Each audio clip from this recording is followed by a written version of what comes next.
Welcome, fellow Stardust. Are you ready for a scare? So for today's video, we'll be taking a look at everything that I watched in March. And thank you, fellow Stardust, for joining me today. For those of you who are new, my name is DeRay, aka Rainbow Fright, lover of all things dark, creepy, and weird. And for my returning viewers, thank you for coming back for more. So this list is going to include all of the films that I reviewed in March, first time watches, as well as videos that fellow creators have made videos for. I watch a lot of content creators and they all pique my interest in various films. So I decided to pick a few of them that I've been wanting to watch for a while now.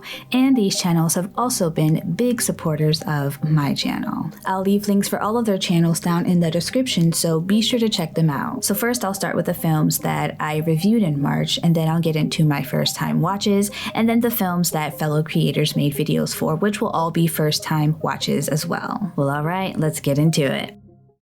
I want $150,000. You think that's enough? Yeah, I think you're probably gonna want more than that. So for these films that I've already done a review for or a video for, I won't go too much into detail about them, but you can check out the description for the links for those videos. So the first films on the list are Suspiria, the original, and the remake Suspiria. I did a collaboration video with Terence Miguana, and we discussed the similarities and differences between the two films. I had seen the original before, which I love, and the remake was a first time watch for me.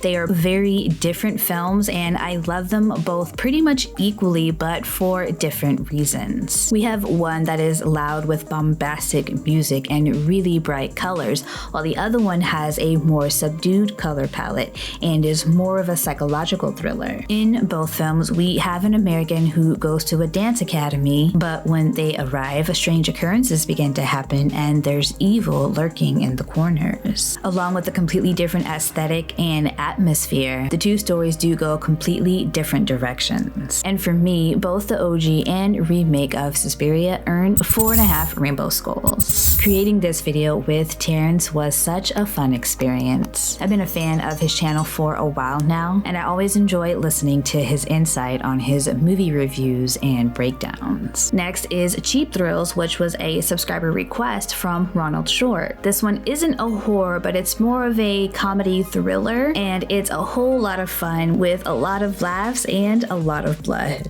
The IMDb synopsis is a scheming couple put a struggling family man and his old friend through a series of increasingly twisted dares over the course of an evening at a local bar. And I'll be reading the IMDb description for some of these just to ensure I don't give away any spoilers. Everybody in this film was great. This was a perfectly cast film. It stars Pat Healy, Ethan Embry, David Koechner, and Sarah Paxton. It gets really dark pretty quickly, and you never want the ride to stop. Cheap Thrills got 4 rainbow skulls from me. Next up is Dr. Sleep, as well as The Shining. Dr. Sleep was a first time watch for me, and The Shining was of course a rewatch. I watched these for another collaboration video, this time with Anthony of Fever Dreamland Theater. We discussed the characters, creep factor, whether or not Dr. Sleep worked as a sequel, as well as a lot of The Shining's fan theories. In The Shining, we have Jack's character who goes to the Overlook Hotel for the winter season with his family to take care of the hotel. Once there, Jack starts to lose his mind and the hotel starts to take over. And Danny's ability to shine, or you can call it also being a bit clairvoyant, makes for a really creepy movie watching experience. The Shining is such a great movie because it keeps the tension high throughout the entire film. It's a masterpiece, and it definitely earns 5 rainbow skulls. And Dr. Sleep, while it isn't as good and nobody should have ever expected it to be, it is a really enjoyable experience. It took a minute for me to get on board, but once I was on board, I did not want to get off. Dr. Sleep follows an adult Danny who now suffers from his own alcohol addiction, and then after he becomes sober, he finds himself having to protect a young girl who can also shine, much like the same way Dick has been protecting and guiding him since he was a child. And in this film, there are a lot of new elements that were not in The Shining, and it's a completely different vibe, but somehow it works. Dr. Sleep earns 4 rainbow skulls.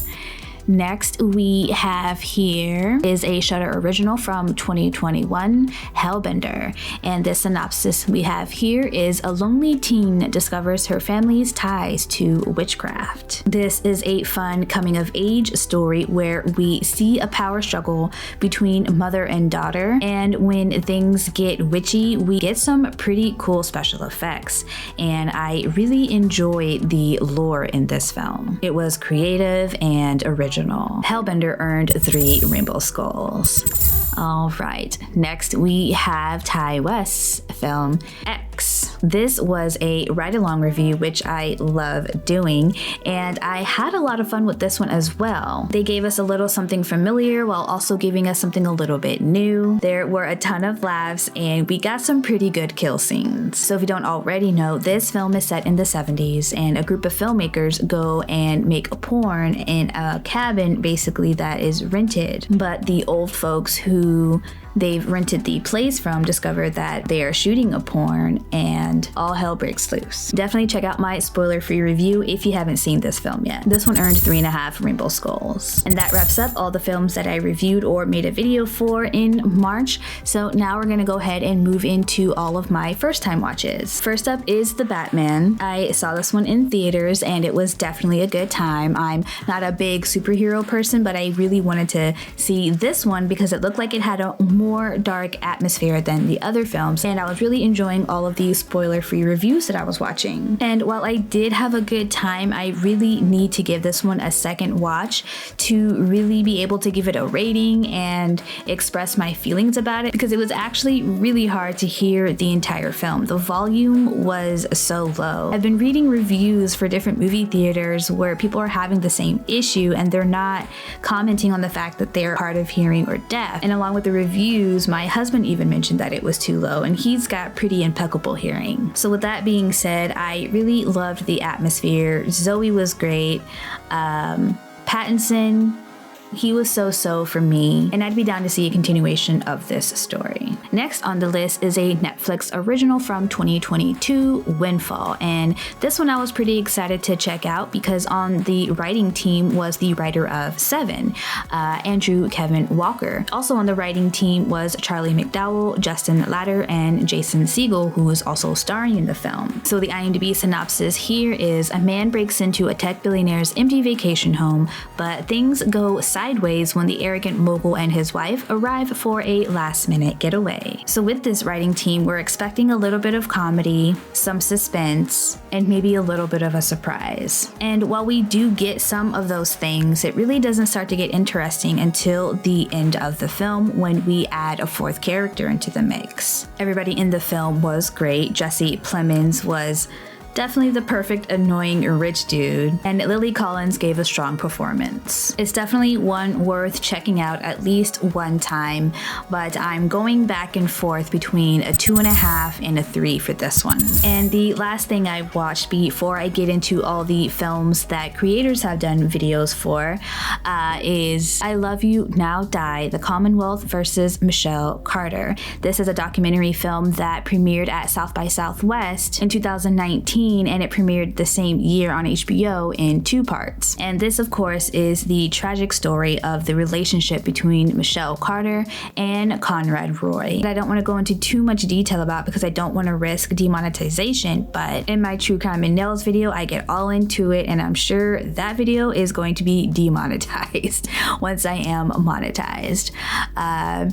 So check that one out. You can just Google her and decide if that's going to be a video that you'll be able to stomach, because it is very triggering and it's just incredibly sad. So proceed at your own risk. So let's get into these next movies. First up on this list is Australian film Next of Kin from 1982, and you can find this one on Shudder. This film was reviewed by Frightfully Forgotten, 2 of the most funny guys in Canada. They review review and talk about a lot of different films, and it's always fun watching them banter back and forth. I really love their segment Trash or Treasure. When it's a trash film, they really go in on them. But this film was a favorite for both of them, and I really enjoyed this film.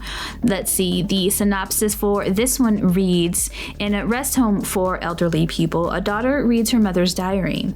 Soon, events that are mentioned in the mother's diary begin to happen to the daughter. This one is a bit of a slow burn, but the suspense is there the entire film. Things just don't feel right from the very beginning, and we slowly are given the bits and pieces to this story that all lead up to a very eventful climax. Along with the building of suspense, we have a really spooky atmosphere, and the editing and the sound for this film was on a different level. It really added to the disorientation that the lead character starts to feel. The slow motion and the zooms were just a lot of fun to see. But one part in the film that just had me cracking up was the old man escaping through the window. I just could not stop laughing throughout that entire scene. I give Next of Kin 3.5 rainbow skulls. Be sure to check out Frightfully Forgotten's channel. Next on the list is 1987's Doom Asylum. This one, oh my. Death Central did a death count for this film, and all of his death count videos are highly entertaining. I always love his music choices, and his editing is just on point. Before I forget, Doom Asylum can be found on YouTube for free, Tubi for free, and Amazon Prime. Alright, this film, let me just pull up the IMDb description here, synopsis.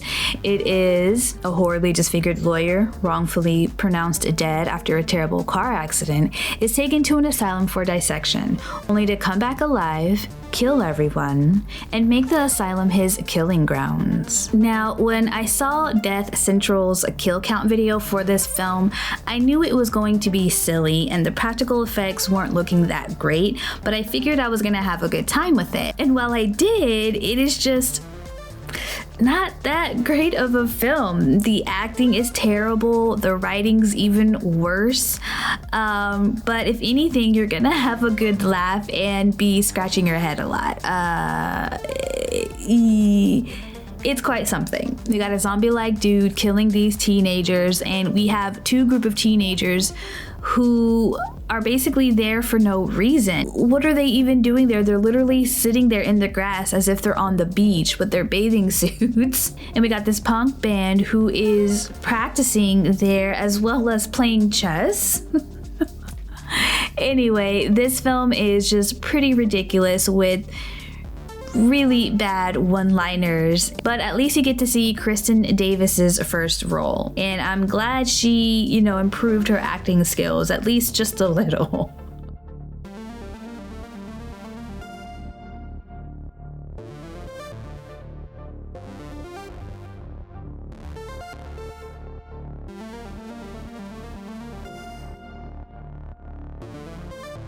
Doom Asylum earns 2 rainbow skulls.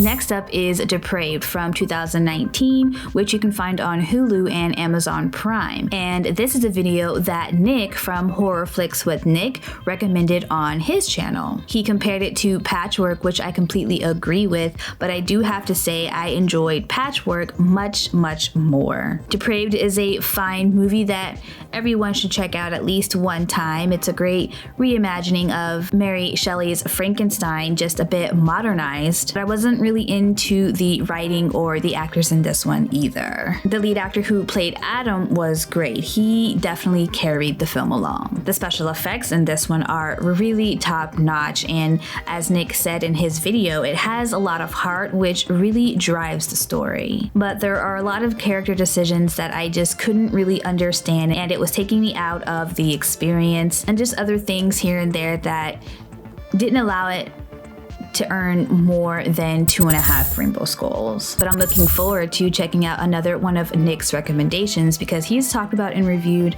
several films that I've watched myself and loved. So I know I'll find a film on his channel that I haven't seen yet that I'll absolutely love. Be sure to check out his channel as well, and Death Central if I didn't say that already when I was talking about Doom Asylum. And the final film for this video is Dream Home from 2010. This is a Hong Kong slasher that is oh so bloody. This is a film that Curly Girl at the Movies reviewed, and when I watched her video on this, I was so excited to check it out. It sounded like it was going to be right up my alley, and it certainly was. This one is on Shudder, Amazon Prime, YouTube, as well as Apple TV. This is one that I definitely don't want to give away any spoilers on, so the synopsis for this one is Cheng Li Sheng is a young, upwardly mobile professional finally ready to invest in her first home. But when the deal falls through, she is forced to keep her dream alive, even if it means keeping her would-be neighbors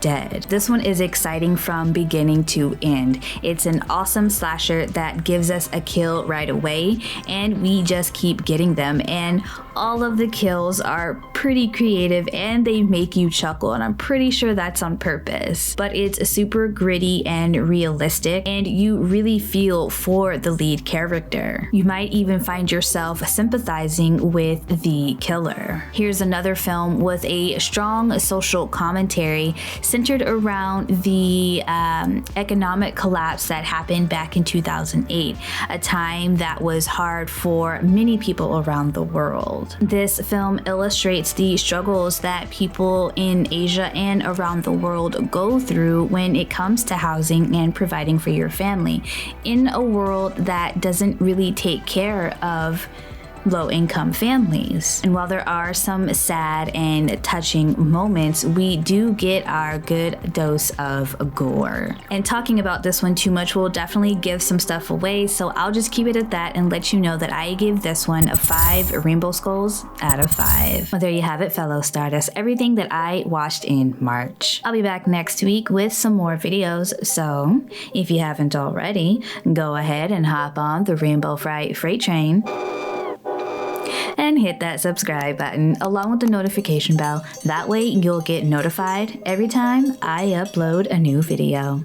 I hope I see you next time. Peace.